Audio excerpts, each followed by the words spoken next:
वा वा, खूप सुंदर असं दर्शन झालंय. ही जपाची खोली आहे. ही खोली आहे का तिथून असं झर आहे तिथून? आणि एक बांधलं कोण पण? रामानीच बांधलेलं तेव्हा. हे श्री क्षेत्र इथे श्रीराम म्हणजे छत्रपती शिवाजी महाराजांचा राज्याभिषेक जेव्हा होणार होता तेव्हा. Hello everyone, welcome back to my channel, welcome back to new video. आणि तुमच्या सगळ्यांचं स्वागत आहे आमच्या यूट्यूब चॅनलमध्ये. आई बाबा, मी पल्लवी, आम्ही जातोय एका गावाला. त्या गावाचं वैशिष्ट्य काय आहे? महादेवाचं खूप पुरातन मंदिर आहे. म्हणजे खास करून ह्या ब्लॉगमध्ये मला जर सांगायचं असेल तर आपल्या महाराष्ट्रामध्ये किंवा आपल्या भारतामध्ये खूप असे पुरातन मंदिर आहेत ज्यांची नोंद आणखीन पण इतिहासात नाहीये कदाचित, आणि लोकांना त्याच्याबद्दल तेवढी जागृती नाहीये. परंतु ते मंदिर खूप जुने आहेत, खूप पुरातन आहेत. त्याचा इतिहास आज आम्ही जिथे जातो त्याचा इतिहास थोडासा सांगायचा तुम्हाला प्रयत्न करू. आणि हा फॅमिली ब्लॉग आहे, आई बाबांसोबत हा आमचा पहिला ब्लॉग आहे, तर मजा तर येणारच आहे. बट हा, ते मंदिर तुम्हाला दाखवण्यात आम्हाला खूप जास्त इंटरेस्ट आहे. So stay tune.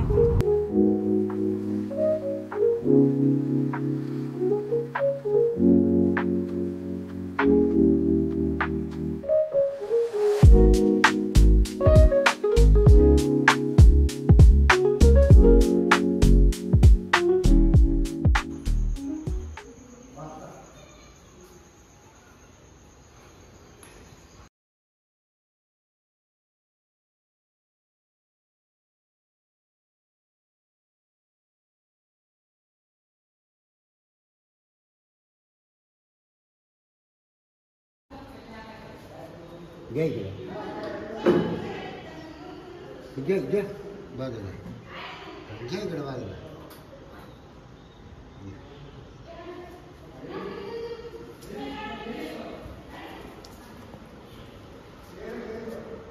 हे श्री क्षेत्र इथे श्रीराम रामनाथ संस्थानम तपोवन व इथे तांब्याचं पान आहे. आणि ह्याच्यावर शाळा शिकलेली नाही. आणि महाराजांनी म्हणजे इथं दिलेली आहे ना पत्रिका. फोटोच काढायचे मस्त पद्धतीने काढायचं. कुठं इथे तांबे पत्र सनद हे असं. अच्छा, जे छत्रपती शिवाजी महाराजांनी इथं जेव्हा मठाधिपती होते इथले जे, त्यांना ती ताम्रपत्र पाठवलेलं आहे. हा, राज्याभिषेकाच्या वेळेस. म्हणजे छत्रपती शिवाजी महाराजांनी राज्याभिषेक जेव्हा होणार होता तेव्हा इथे तपोवन मधले जे इथले महाराज होते त्यांना ताम्रपत्र पाठवलंय. आणि हे जे ताम्रपत्र आहे कोणी लिहिलेलं आहे? अण्णाजी पंत, जेव्हा त्यांचे ते प्रधान होते तेव्हा.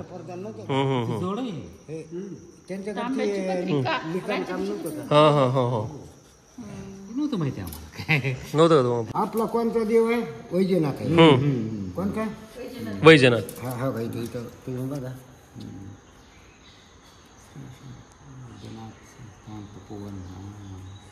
खरं म्हणजे ही खेड्यात आहे त्या ती. हा, तेवढे म्हणजे पॉप्युलेशन. ही जर सरकार गर्दी असता तर ज्योतिर्लिंग ही आहे पहिला ज्योतिर्लिंग. आणि जे परळीचं दाखवतात ते म्हणजे आधी हे झालेला आहे. पुन्हा सिरसाळचा वागेश्वर झालेला आहे. पुन्हा गाडी पिंपळगावचा पापदंडेश्वर झाला आणि पुन्हा परळी झाला. 4था नंबर आहे त्याचा. बापरे. आणि रामेश्वरच्या आधी 12 वर्षांनी. रामेश्वर जे आहे रामेश्वरम. आणि बांधलं कोण पण? रामानीच बांधलेलं तेव्हा. फार जुने रे, खूप माहित पण नाहीये कधी. हजारो वर्षापूर्वी. आता कसं दगड उचलते इथून गेले. अच्छा, राम लक्ष्मण सीता जेव्हा वनवासाला चालले होते तेव्हा इथून. हा हा हा. पुन्हा मग पुन्हा सीताहरण झालेली. हा, ते नाशिक पासून. हा, मग तिथं नाशिक मध्ये त्यांची ही पण आहे ना, ते पर्णकुटे नाशिक मध्ये. बरोबर. बापरे, फार जुने, हजारो वर्षापूर्वीचं मंदिर आहे. हजारो नाही, लाखो वर्ष. मला सांगा ना, द्वापार युगाचे किती? 12 लाख.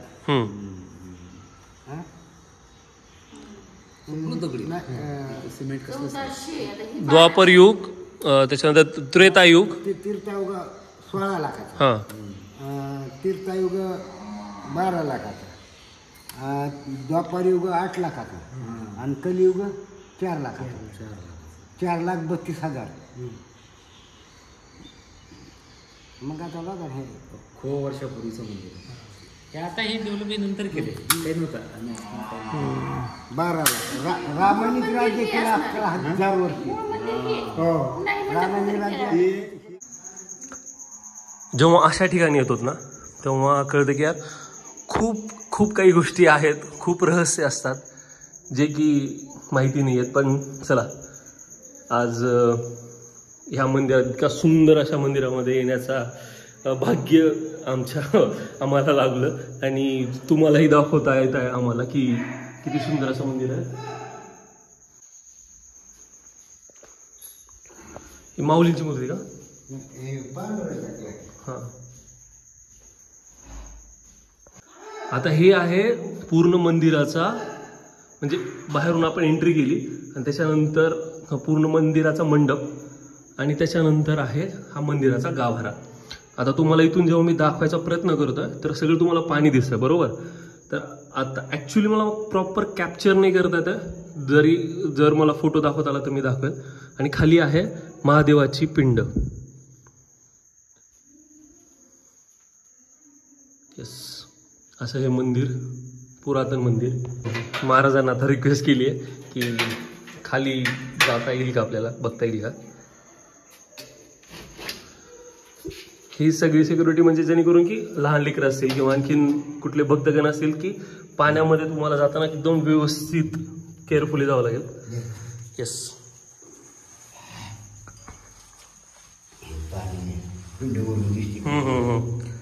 पिंड. Yes yes yes. एकदम मध्ये आहे पिंड पाण्याच्या. वा वा, खूप सुंदर असं दर्शन झालंय. जपाची खोली आहे.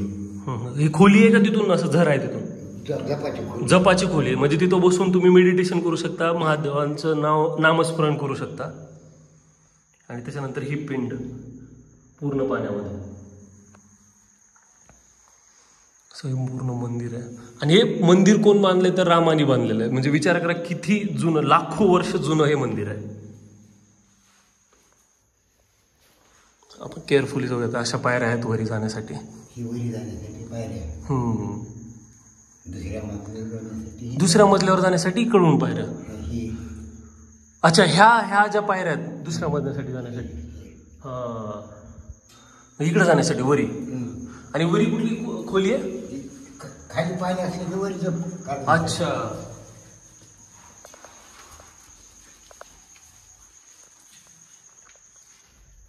आणि खाली जर पाणी असेल तर इथं बसून जप करता येतं.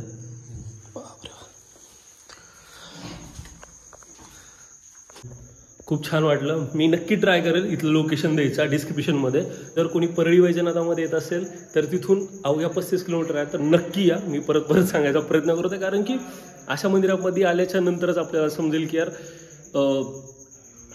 इथली महिमा काय. इथे या, इथली माहिती घ्या, इथल्या लोकांशी चर्चा करा, त्याच्यानंतर तुम्हाला कळेल की किती सुंदर असं मंदिर आहे. सो चलो, दर्शन झालं, थोडंसं बसू आणि त्याच्यानंतर आपण जाऊया आता पुढे.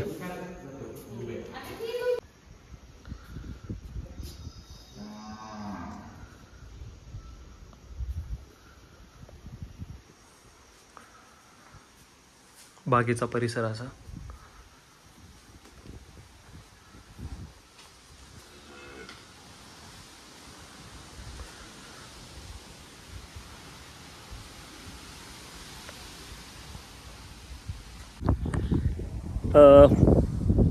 मंदिरावरून ना त्याच्यानंतर परत आता शेताकडे आलोत आणि गाडी बघा कुठं मस्तपैकी पार्क केली आहे, कारण की पुढे रस्ता नाही आहे. मला आता इथेच पार्क करतो आणि जाऊयात आपण पुढे. आई पुढे आहे सगळ्यांची आमची. चलो.